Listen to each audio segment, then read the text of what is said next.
নমস্কার শ্রোতা বন্ধুরা, আপনাদের কাছে আজ আমি একটি প্রশ্ন করতে চাই।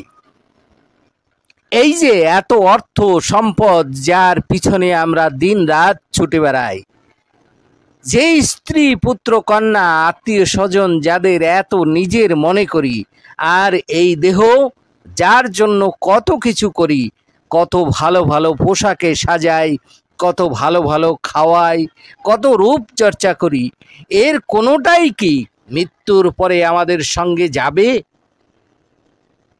গৌতম বুদ্ধ একটি গল্পের মাধ্যমে এই গভীর সত্যটি প্রকাশ করেছেন। গল্পটি শুনলে আপনারও দৃষ্টিভঙ্গি পাল্টে যাবে। আজ আমরা সেই মহান গল্পটি জানব, 4 স্ত্রীর রহস্য, যা শেখায় আমাদের জীবনের সবচেয়ে মূল্যবান সম্পদ কি। শোনা যাক গল্পটি। এক রাজার ছিল 4 স্ত্রী। প্রথম স্ত্রীকে রাজা সব থেকে বেশি ভালোবাসতেন। তার ভালোর জন্য রাজা সব সময় ব্যস্ত থাকতেন। তার জন্য দামি দামি পোশাক, অলংকার, নানা প্রসাধন নিয়ে আসতেন। তাকে নানা উপহারে ভরিয়ে দিতেন। অর্থাৎ প্রথম স্ত্রীকে সুখী রাখতে প্রচেষ্টার কোনো ত্রুটি রাজা করতেন না। দ্বিতীয় স্ত্রী ছিলেন ঘর সংসারের অভিভাবক। তিনি পরিবার, সন্তানাদি, আত্মীয় বান্ধব এবং পরিবারের মান মর্যাদার খেয়াল রাখতেন। তিনি এগুলি নিয়েই ব্যস্ত থাকতেন। তার কাছে রাজার জন্য সময় ছিল না। রাজাও তাকে ভালোবাসতেন, তার জন্য বিশেষ ভাবিত হতেন না। তৃতীয় স্ত্রীকে রাজা বেশ গুরুত্ব দিতেন, কারণ তার কাছে মাঝে মাঝেই যেতে হতো। তার প্রতি বিশেষ ভালোবাসা না থাকলেও তাকে আগলে রাখার চেষ্টা রাজা সবসময় করতেন। আর চতুর্থ স্ত্রীকে রাজা কোনো গুরুত্বই দিতেন না। তাকে দাসীর মতো খাটানো হতো। তাকে রাজা যত্নও করতেন না, সম্মান ভালোবাসাও ছিল না তার প্রতি। চরম অবহেলিত ছিল সে। রাজা একবার কঠিন অসুখে পড়লেন। তার মনে হতে লাগলো এই বুঝি মৃত্যু এসে তাকে গ্রাস করে। রাজা ভাবতে লাগলেন, এত আপনজন, লোক লস্কর, ধন ঐশ্বর্য, কিন্তু মৃত্যু এলে কি একা যেতে হবে? কেউ কি সঙ্গে যাবে না? তিনি একে একে 4 স্ত্রীকে ডাকলেন। তিনি প্রথম স্ত্রীকে প্রশ্ন করলেন, তুমি আমার সব থেকে প্রিয়, তোমাকে আমি সকলের থেকে বেশি ভালোবাসি, তোমাকে ছাড়া আমি থাকতে পারি না। আমার যদি মৃত্যু হয়, তুমি কি আমার সঙ্গে যাবে?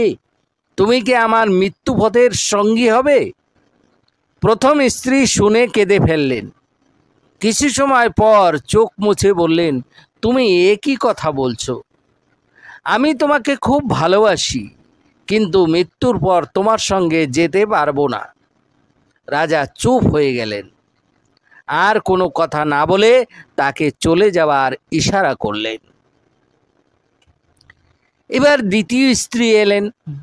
রাজা তাকে বললেন, তুমি আমার সংসারের সাথী, তুমি আমার সংসারকে ভরিয়ে রেখেছো, আমার মান মর্যাদা খেয়াল রেখেছো, তুমি আমার ভালোই চাও।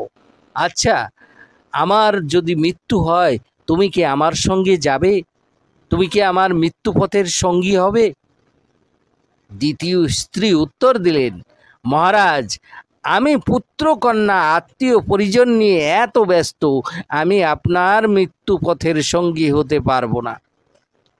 রাজা এবার তৃতীয় স্ত্রীকে ডাকলেন এবং তাকে সরাসরি প্রশ্ন করলেন, আমার যদি মৃত্যু হয়, তুমি কি আমার সঙ্গে যাবে? তৃতীয় স্ত্রী বললেন, আপনার প্রিয় স্ত্রীরা কেউ যখন যেতে চাইছে না, তাহলে আমি কেন যাব? আমি যেতে পারবো না। রাজা খুব হতাশ হয়ে পড়লেন। তিনি ভাবলেন, যাদের আমি এত খেয়াল রাখলাম তারাই যখন যেতে রাজি হলেন না, তাহলে যাকে আমি মর্যাদা দেইনি, দাসীর মতো ব্যবহার করেছি, সে কি রাজি হবে? দ্বিধান্বিতভাবে চতুর্থ স্ত্রীকে ডেকে বললেন, আমি তোমার সাথে কখনো ভালো ব্যবহার করিনি, কিন্তু যেহেতু তুমি আমার স্ত্রী, তাই তোমার মতামত জানাও প্রয়োজন। তাই জানতে চাই, আমার মৃত্যু হলে তুমি কি আমার সঙ্গে যাবে? কিন্তু আশ্চর্যের বিষয় হলো, চতুর্থ স্ত্রী শান্ত গলায় বললেন, মহারাজ, আপনি যতই অবহেলা করুন না কেন, আমি সব সময় আপনার সঙ্গে ছিলাম, আছি এবং মৃত্যুর পরেও থাকব। আমি কখনোই আপনার সাথ ছাড়ব না। উত্তর শুনে রাজা স্তম্ভিত হয়ে গেলেন। প্রিয় শ্রোতা, ভগবান বুদ্ধ এই গল্পের মাধ্যমে এক গভীর সত্যকে বোঝাতে চাইছেন। প্রথম স্ত্রী হলো আমাদের দেহ, যাকে আমরা সব থেকে বেশি ভালোবাসি, যত্ন করি, একে সাজাই, ভালো ভালো খাবার খাওয়াই, কত রূপচর্চা করি। কিন্তু মৃত্যু এলে দেহ সাজ ছেড়ে দেয়। মৃত্যুর পর এই সুন্দর দেহ পচে গলে মাটিতে মিশে যায়। শরীরের যত্ন অবশ্যই নিতে হবে, কিন্তু এটাই চরম লক্ষ্য নয়। দ্বিতীয় স্ত্রী হলো পরিবার ও প্রিয়জন। আমরা মা বাবা, ভাই বোন, স্ত্রী, সন্তান সবাইকে নিয়ে জীবন কাটাই। তাদের আপনজন মনে করি। জীবিতকালে তারা পাশে থাকে, কিন্তু মৃত্যুর পরে ভুলে যায়, নিজেকে নিয়ে ব্যস্ত হয়ে পড়ে। পরিবার পরিজনকে ভালোবাসতে হবে, কিন্তু মনে রাখতে হবে, যখন শেষ দিন আসবে তখন কেউ সঙ্গের সাথী হবে না। তৃতীয় স্ত্রী হলো ধন সম্পদ। মানুষ সারা জীবন ধন সম্পত্তি, জমি বাড়ি, ব্যাংক ব্যালেন্স নিয়ে ছুটে বেড়ায়। ধন লাভের জন্য কত ন্যায় অন্যায় পথ অনুসরণ করে, অথচ মৃত্যুর পরে এর কোনোটাই সঙ্গে নিয়ে যেতে পারে না। অর্থ হলো মাধ্যম। বেঁচে থাকতে এর প্রয়োজনীয়তা আছে বই কি, কিন্তু অর্থ সম্পদ কখনোই জীবনের মূল লক্ষ্য নয়।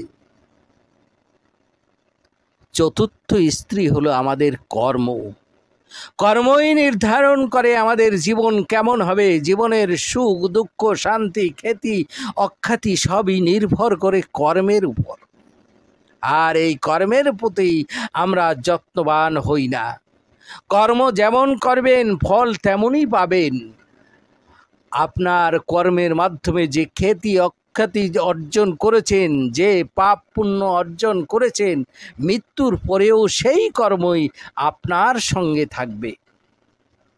বাস্তব জীবনেও আমরা দেখতে পাই, যখন মৃত্যু আসে তখন ধন সম্পদ কোনো কাজে আসে না।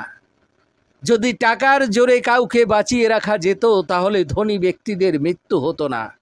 আর আপনার জীবনের কষ্টার্জিত সম্পদ যাদের জন্য রেখে গেলেন, মৃত্যুর পরেই তারা ভাগাভাগি নিয়ে বিবাদে লিপ্ত হবে। আবার এও দেখতে পাবেন, একজন দরিদ্র মানুষ যে সারা জীবন সৎপথে সৎকর্মে কাটিয়েছে, সবসময় মানুষের পাশে থেকেছেন, মৃত্যুর পরেও তার নাম শ্রদ্ধার সঙ্গে স্মরণ করা হয়। বন্ধুরা, শেষ করার আগে বলতে চাই, গৌতম বুদ্ধের এই 4 স্ত্রীর গল্প আমাদের চোখে আঙ্গুল দিয়ে দেখিয়ে দেয়, শরীর নশ্বর।